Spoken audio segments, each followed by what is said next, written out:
Olá, meus irmãos e minhas irmãs em Cristo, muito bem-vindos a mais um vídeo deste canal Vida com Deus. Meu nome é Larissa e o vídeo de hoje é num formato um pouquinho diferente. Vamos lá?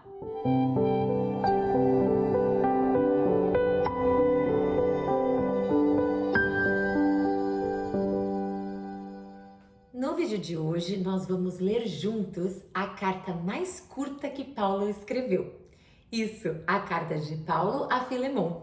E também é interessante notar que Paulo escreveu esta carta a próprio punho, porque na maioria das suas cartas, ele ditava as cartas e as pessoas escreviam para ele. E essa ele escreveu a próprio punho.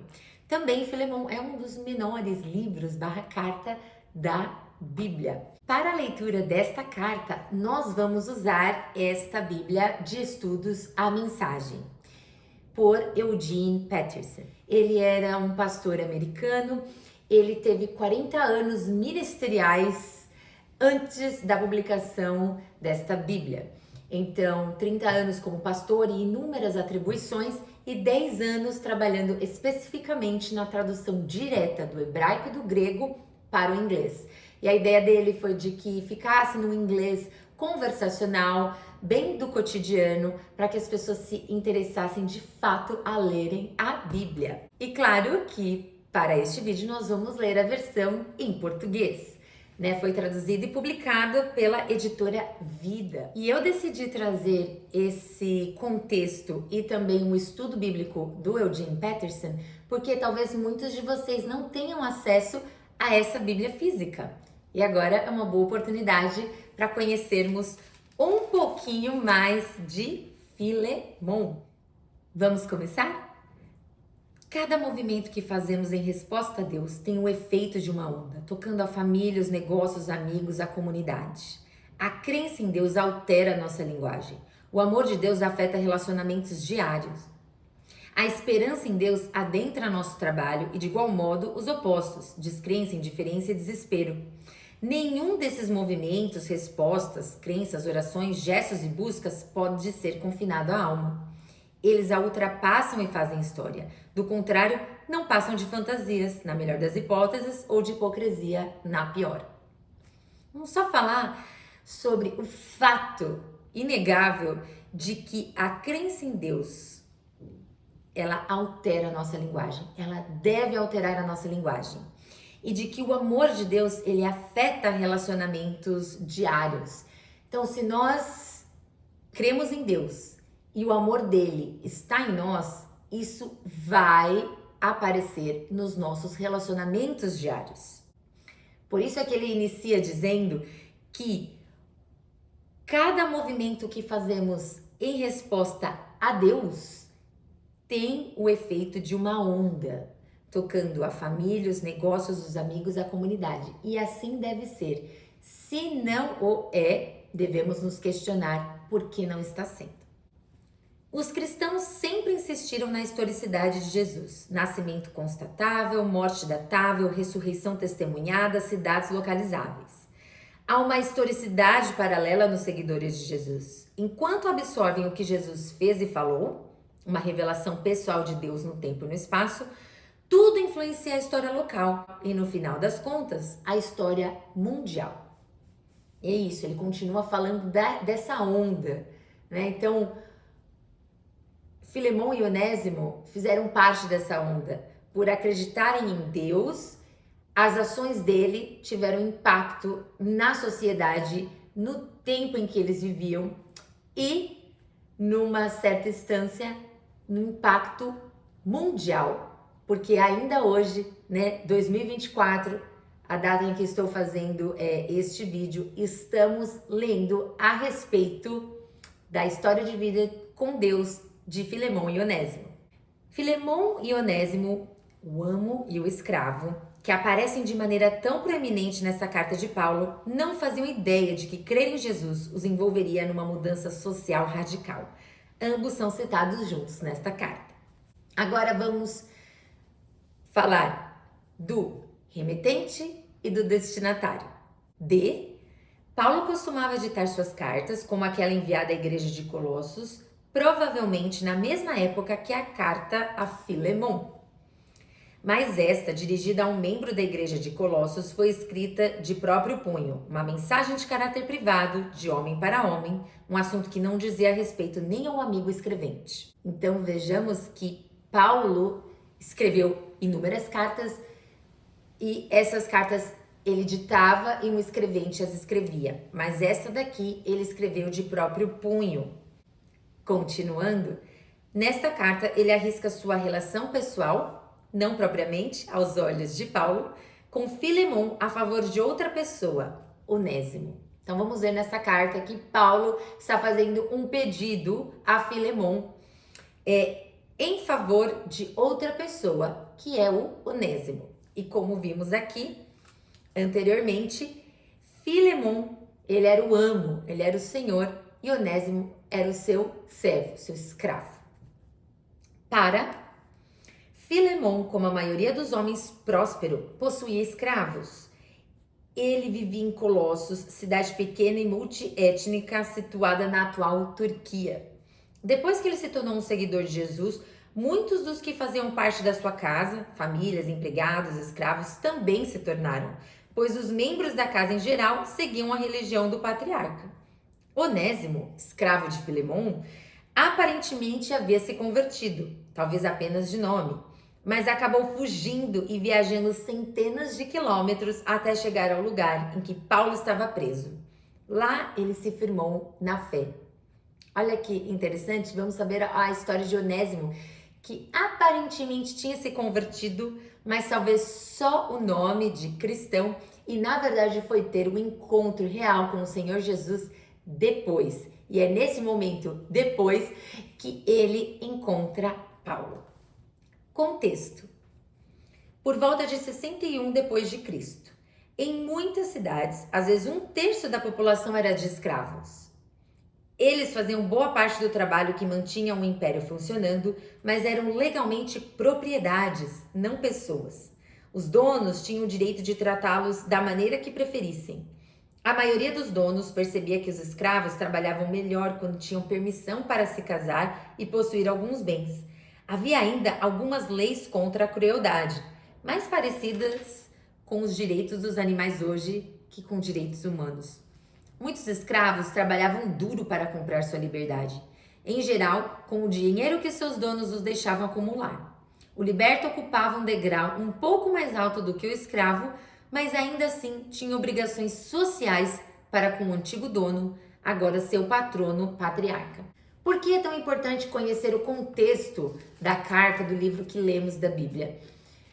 Porque as relações eram completamente diferentes, né? A cultura era diferente, o jeito de se entender, encarar e levar a sociedade também. Temos elementos que, infelizmente ou felizmente, dependendo do assunto, eles permanecem nos dias de hoje. Mas quando vamos ter contato com uma carta ou um texto, né? Um texto bíblico, se não sabemos o contexto, muitas vezes aquilo pode nos causar até uma estranheza, né? E talvez até afetar o modo como a gente enxerga aquele texto ou o quanto a gente deixa o Espírito Santo revelar a respeito daquele texto por conta da estranheza cultural e histórica que aquilo nos causou. Na verdade, a falta do conhecimento do contexto histórico nos causou. Vamos então finalmente começar a pequena carta de Paulo a Filemon. Pequena, porém muitíssimo importante e que vai trazer questões contemplativas maravilhosas que o Eugene Peterson elaborou para nós. Vamos lá? Eu, Paulo, sou um prisioneiro por causa de Cristo com meu irmão Timóteo. Escreva esta carta a você, Filemon, meu bom amigo e companheiro na obra, e também a nossa irmã Áfia, a Arquipo, verdadeiro guerreiro, e a igreja que se reúne em sua casa. O melhor de Deus para vocês. Bênçãos de Cristo sobre vocês. Interessante então notar que Paulo está preso por causa de Cristo, por conta da mensagem que ele estava pregando, junto com seu irmão na fé, Timóteo. E ele está dizendo que está escrevendo essa carta a Filemon, que é bom amigo e companheiro na obra, e também a nossa irmã Áfia, ao Arquipo, e a igreja que se reúne em sua casa. Eles tinham uma célula, certo? E eu gosto de prestar atenção, no passado eu não prestava, mas hoje eu presto, no cumprimento que os homens da fé fazem uns aos outros. E aqui nessa tradução ficou da seguinte forma: o melhor de Deus para vocês, bênçãos de Cristo sobre vocês. Gente, sem saber, eu desejo para muitas e muitas pessoas, sempre desejei, no aniversário, o melhor de Deus para a sua vida. E uma amiga muito querida me falou assim: olha, eu nunca tinha ouvido dessa forma, o melhor de Deus para a minha vida. Isso a tocou. E quando ela disse isso para mim, me tocou. Mesmo que eu fosse a pessoa que dizia isso nos meus cumprimentos, nas minhas felicitações, quando ela ressaltou que aquilo tocou no coração dela e que foi importante para ela, mexeu comigo também e me fez refletir. E agora eu vejo que foi usado dessa maneira, né, nessa tradução, como se Paulo estivesse dizendo mesmo para Filemon e as pessoas a quem ele dirigiu essa carta: o melhor de Deus para vocês. Então eu estava sendo biblicamente correta sem saber. O Espírito Santo faz essas coisas. Versículo 4. Toda vez que seu nome é citado em minhas orações, eu digo, graças a Deus. Tenho ouvido que você ultrapassa os demais cristãos no amor e na fé que tem no Senhor Jesus. Está afirmando, né? Afirmando quem é Filemon na fé. Continuo orando para que a fé que temos em comum continue a se manifestar nas coisas boas que fazemos e que as pessoas reconheçam Cristo em tudo isso. Porque de nada adianta ser bom e Cristo não ser reconhecido, certo? Amigo, você não faz ideia de como me sinto bem sabendo desse amor. Ainda mais quando vejo sua hospitalidade para com os irmãos. Versículo 8, o subtítulo é: o escravo é amigo. É pensando nisso que vou pedir um favor a você. Na condição de embaixador de Cristo e agora prisioneiro por causa dele, eu não hesitaria em ordenar, se fosse necessário, mas prefiro fazer um pedido pessoal. Gostei aqui de Paulo, né? Ele reconhece, poxa, ele é embaixador de Cristo, todos nós devemos ser. Prisioneiro por causa dele. Eu não hesitaria em ordenar se fosse necessário, mas prefiro fazer um pedido pessoal. Versículo 10. Aqui na prisão, adotei um filho, digamos assim. E aí está ele, entregando pessoalmente esta carta, Onésimo. Ou seja, Paulo escreveu a carta, entregou Onésimo e Onésimo foi até Filemon e entregou a Filemon. Mas vamos ver o porquê isso é tão importante e um ato de coragem, até diria. Antes, ele era inútil para você. Agora é útil para nós dois. Eu o estou enviando de volta a você, mas com isso me sinto como se tivesse amputado um braço. Eu queria mantê-lo aqui, enquanto você se esforça para ajudar a ir livre, e eu aqui de dentro, preso por causa da mensagem. Mas eu não quis fazer nada sem o seu conhecimento, nem obrigá-lo a praticar uma boa ação sem estar disposto a praticá-la. Vejam que ele fala: eu o estou enviando de volta a você. Ele fala que está enviando Onésimo de volta a Filemon, mas é tão grande essa perda para Paulo que ele fala que é como se tivesse amputado um braço.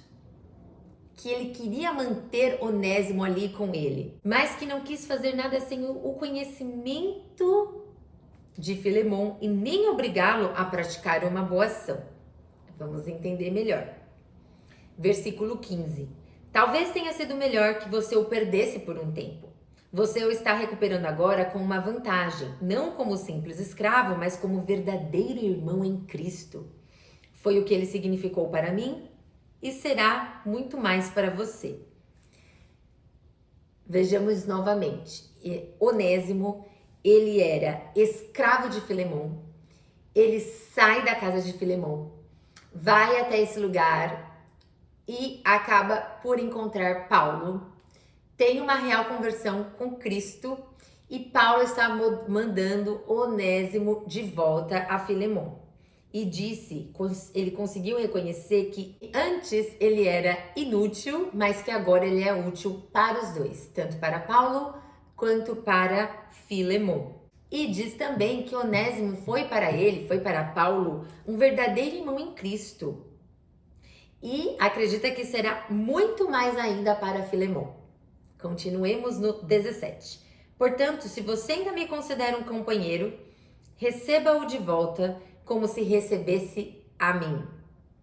Se ele estragou algo ou deve alguma coisa a você, ponha na minha conta. Esta é a minha assinatura pessoal. Paulo, assuma essa dívida. Não preciso lembrar que você me deve a vida, preciso? Amigo, faça-me esse grande favor. Você fará isso para Cristo, mas também fará bem ao meu coração. Vemos aqui Paulo intercedendo fortemente pela vida de Onésimo. E por que ele precisa fazer isso? Mais uma vez, Onésimo era escravo e ele foge. Por isso, Paulo diz aqui, se ele estragou algo ou deve alguma coisa a você, ponha na minha conta. E é interessante que mais uma vez Paulo fala, eu assumo essa dívida. Não preciso lembrar que você me deve a vida, preciso? Então a forma como Paulo intercede é muito interessante, não é mesmo? Versículo 21. Conheço você o bastante para saber que me atenderá. Imagino que fará ainda mais do que pedi. A propósito, deixe um quarto preparado para mim. Por causa de suas orações, espero ser seu hóspede outra vez. 23. Epáfras, meu companheiro de cela na causa de Cristo, manda saudações. Também meus colaboradores Marcos, Aristarco, Demas e Lucas. Tudo de bom para você, da parte do Senhor Jesus Cristo. Gente, é uma carta curta de Paulo intercedendo pela vida de Onésimo a Filemon. E Paulo lembra Filemon inúmeras vezes que Filemon deve a Paulo a vida, porque foi através da vida de Paulo que Filemon conheceu a Cristo. Mas Paulo imagina, sim, que Filemon precise ser lembrado de todas estas coisas e também saber de que Onésimo é uma pessoa transformada hoje, porque Onésimo não deixou uma boa impressão a Filemon quando fugiu. E Paulo está afirmando a Filemon agora que, além de Onésimo ter se convertido realmente, ele será de extremo benefício para Filemon, assim como ele estava sendo para Paulo. Agora vamos à contemplação, a parte do estudo bíblico que o próprio Eugene Peterson escreveu e elaborou para esta carta, sobre esta carta. A leitura contemplativa que Eugene Peterson nos oferece está em Colossenses 3, 22 a 25, que é o conselho de Paulo aos escravos, e Colossenses 4, 1, que é o conselho de Paulo aos senhores. Eu vou ler na própria tradução da mensagem, tá bom? Colossenses 3, 22 a 25. Novamente, é Paulo também escrevendo esta carta, só que aos Colossenses. Empregados, façam o que for dito por seus patrões. Não façam apenas o mínimo exigido, e sim o melhor que puderem. Trabalhem de coração para o real Senhor de vocês, para Deus, pois serão plenamente recompensados quando receberem sua herança. Lembrem-se de que, no fim das contas, o Senhor que vocês estão servindo é Cristo. O empregado mal-humorado que só faz trabalho de má qualidade terá de prestar contas. Ser um seguidor de Jesus não cobre o serviço mal feito de vocês. E agora, Colossenses 4:1, conselho de Paulo aos senhores. Patrões, tratem seus empregados com consideração. Sejam justos com eles. Não se esqueçam nem por um minuto de que vocês também servem a um Senhor, Deus no céu. Agora, continuarei lendo a parte de estudo do Eugene Peterson. Vivia em Colossos, na Ásia Menor, no primeiro século da era cristã, um homem rico chamado Filemon, um homem de família que possuía escravos e uma casa que era usada para as reuniões regulares da igreja. Paulo encontrou Filemon em uma de suas viagens missionárias e o discipulou quando ele se tornou cristão. Filemon devia a Paulo sua própria vida, fato do qual Paulo lembrava no versículo 19. Filemon tinha um escravo inútil e criador de problemas chamado Onésimo. Fomos agora então introduzidos a quem era realmente Onésimo. Certa noite, Onésimo roubou o dinheiro da casa de Filemon e fugiu.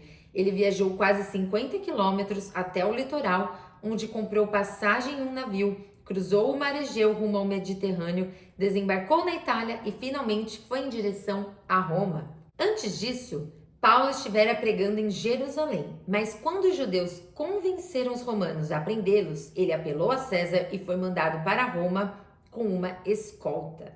Foi lá que ele conheceu Onésimo. Um era prisioneiro do Estado, outro fugitivo do Estado. Filemon era comum a ambos, mas de maneira muito diferente. Paulo era para Filemon um pai em Cristo, por quem ele tinha afeição, um hóspede muito bem recebido em sua casa, seu pastor e amigo íntimo. Onésimo era um escravo que Filemon tolerava com dificuldade, um perturbador da paz, e agora um ladrão e fujão. Veja que diferente Onésimo foi para Filemon e para Paulo depois de sua conversão. Para Paulo, Filemon era um amigo, para Onésimo, um inimigo. Mas por um dos estranhos milagres da graça, Paulo e Onésimo conversaram. A habilidade de Paulo como missionário e a profundidade de sua compaixão como pastor provavelmente estavam por detrás de seus esforços para persuadir Filemon a abrir mão da condenação e a oferecer reconciliação. Onésimo, que antes estivera com raiva por causa das correntes da escravidão e com o coração cheio de ódio e amargura, encontrara a liberdade interior que o amor de Cristo traz e descobriu uma maneira de expressar esse amor servindo Paulo. Pela primeira vez na vida, Onésimo era um homem inteiro e útil. Mas aí estava o dilema de Paulo. Ao permitir que Onésimo ficasse com ele, Paulo seria um cúmplice do crime contra Filemon e contra o governo romano. A escravidão era legal e protegida pelas leis do Império Romano. A fuga da escravidão era passível de punição pela autoridade legal, pois toda a economia do Império estava baseada no sistema escravocrata. Por isso, se Onésimo voltasse para o seu senhor, haveria a possibilidade de punição, açoitamentos horríveis e talvez até mesmo a morte. Paulo deve ter compartilhado sua angústia com Onésimo, gastando longas horas para tratar do que deveria ser feito e orando para pedir coragem para tal. Finalmente a decisão foi tomada. Paulo disse a Onésimo que ele deveria voltar para Filemon. Paulo escreveu uma carta a Filemon em que explicava o que tinha acontecido e certa manhã Onésimo se levantou, pegou a carta e voltou para o seu proprietário. Vejam só, nesse contexto em que a escravidão era amparada e protegida pelas leis do Império Romano, Paulo ficaria numa situação muito difícil, mesmo que com a conversão de Onésimo, de manter Onésimo ao seu lado, porque Onésimo tinha uma dívida. Ele tinha feito algo de errado contra o seu senhor e tinha fugido, era um fugitivo do Estado. Mas Paulo também temia em mandar Onésimo de volta a Filemon, porque haveria a possibilidade de punição, às vezes até mesmo a morte. Por isso que não foi uma solução tão rápida de ser encontrada e tão fácil, uma decisão tão fácil de ser tomada. Ao chegar a Colossos, Onésimo resolutamente caminhou até a casa de Filemon, onde passara tantos anos infelizes. Em um momento, ele estaria à mercê de seu dono. A carta de Paulo era sua única esperança. Ele a entregou a Filemon, que a leu. Na carta, Paulo agradecia a Deus que Filemon era um homem que reconhecia a conexão entre o amor a Deus e o amor aos homens. E nesse momento, Paulo estava preparando Filemon para o que estava prestes a pedir a ele. A gente percebe isso na carta, né? Que se envolvesse em um novo tipo de ação cristã. Mas não seria de todo inesperado que Filemon fizesse o que Paulo estava para lhe pedir, pois o apóstolo sabia que tipo de homem era Filemon em Cristo e o tipo de nova vida a que ele fora conduzido.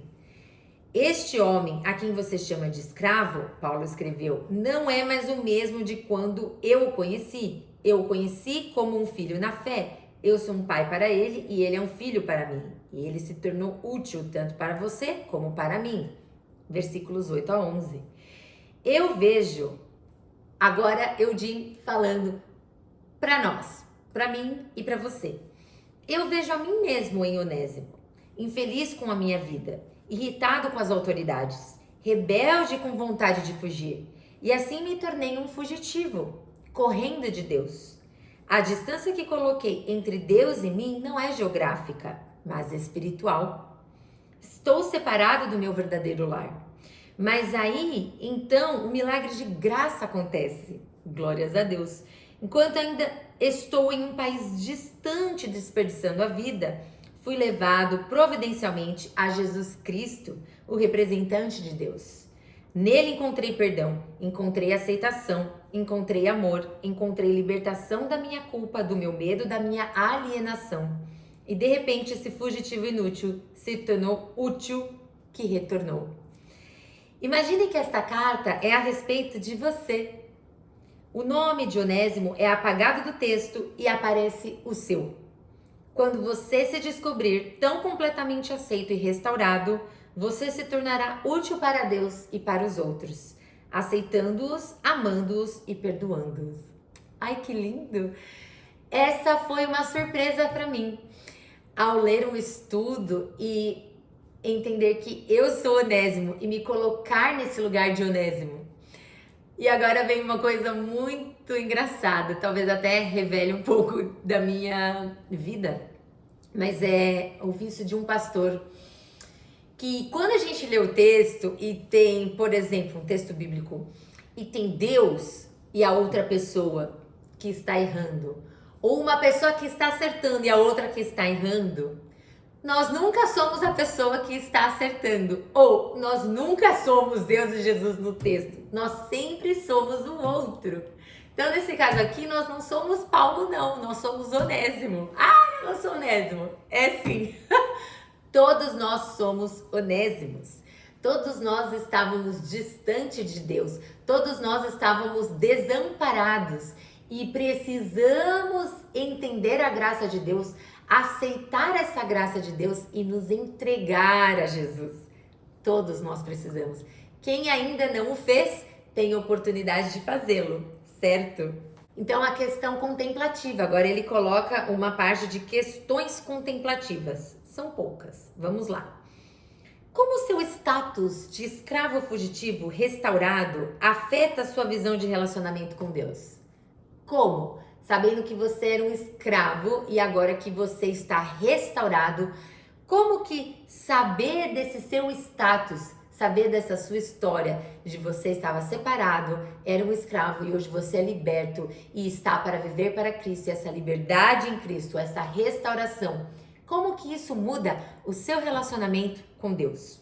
Segunda pergunta. Em que medida ver os outros como fugitivos restaurados afeta a sua visão sobre eles?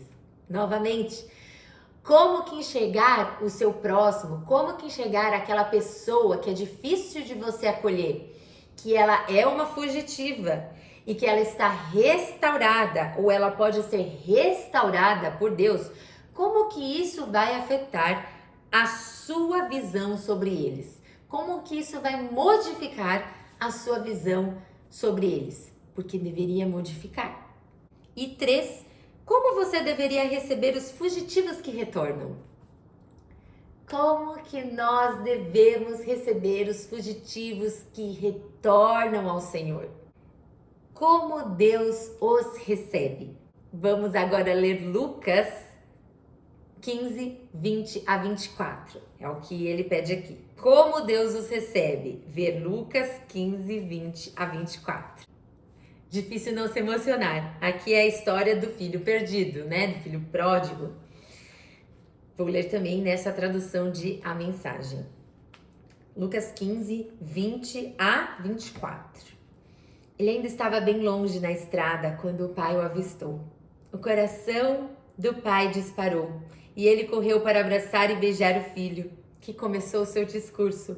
Pai, pequei contra Deus e contra o Senhor. Não mereço nem ser chamado de seu filho outra vez.